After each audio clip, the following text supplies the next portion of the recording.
Assalamualaikum warahmatullahi wabarakatuh. Perkenalkan, nama saya Muhammad Marwan, mahasiswa program studi ilmu kelautan, Fakultas Pertanian Universitas Mataram. Di sini saya akan sedikit menjelaskan praktikum acara 1 mengenai pengenalan mikroskop. Langsung saja. Dalam ilmu biologi tidak luput daripada alat yang namanya mikroskop. Mikroskop itu sendiri adalah alat yang dapat memperbesar bayangan yang terlalu kecil untuk dilihat dengan mata telanjang. Terdapat dua macam mikroskop, yaitu mikroskop cahaya dan mikroskop elektron.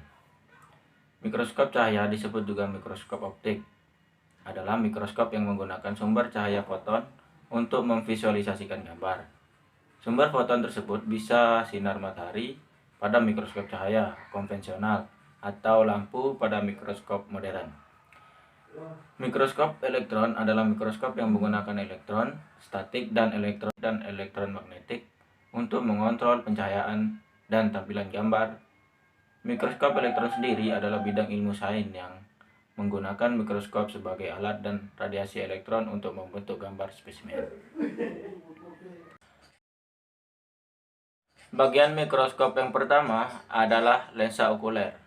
Lensa okuler adalah lensa yang berhubungan dengan mata langsung pengintai atau pengamat yang berfungsi sebagai memperbesar bayangan objek. Terdapat 3 pembesaran dalam lensa okuler. Yang pertama adalah 5 kali, kedua 10 kali, dan yang terakhir adalah 15 kali. Bagian yang kedua adalah tabung pada tubus, merupakan bagian yang menghubungkan lensa okuler dan lensa objektif. Bagian yang ketiga adalah makrometer. Makrometer adalah bagian yang berfungsi untuk menggerakkan tubus ke atas ke bawah secara cepat. Bagian keempat adalah mikrometer. Mikrometer merupakan bagian yang berfungsi untuk menggerakkan lensa objektif terhadap preparat secara pelan atau halus. Kemudian yang kelima adalah pegangan. Pegangan merupakan lengan mikroskop yang berfungsi sebagai pegangan saat dipindahkan atau di bawah. Bagian keenam, revolver. Revolver merupakan bagian yang berfungsi untuk mengatur perbesaran pengecilan lensa objektif dengan cara diputar ke kiri atau ke kanan. Lensa objektif. Lensa objektif adalah lensa yang berada di dekat objek atau benda yang berfungsi untuk memperbesar bayangan benda. Ada 4 pembesaran, yaitu yang pertama 4 kali, kedua 10 kali, ketiga 45 kali, dan yang terakhir 100 kali.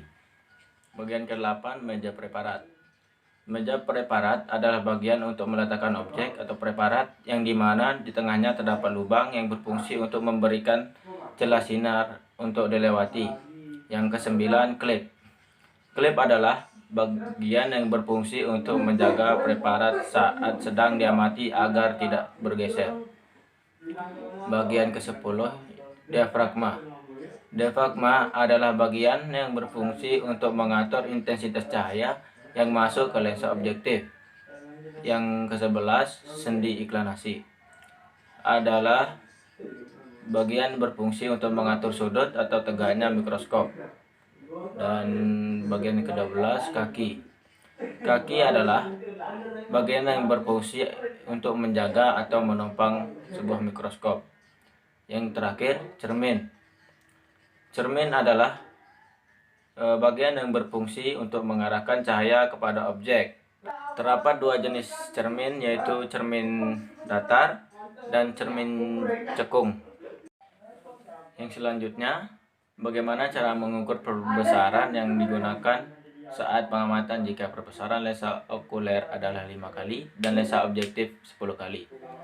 Apabila perbesaran yang ingin dilakukan adalah 5 kali 10, yaitu lensa okuler 5 kali dan lensa objektif 10 kali, maka yang dilakukan adalah mengganti lensa okuler yang ada di bagian atas mikroskop dengan lensa okuler 5 kali, lalu memutar lensa objektif yang ada di bagian tengah mikroskop ke lensa 10 kali, maka perbesaran yang akan dilakukan adalah perbesaran 5 kali 10.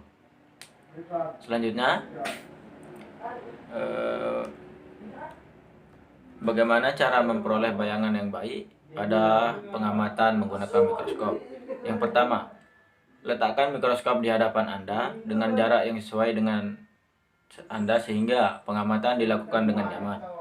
Yang kedua, lensa objektif ditempatkan pada kedudukan seporos dengan lensa okuler. Yang ketiga, turunkan turbos dengan skrup pengatur kasar sampai terhenti.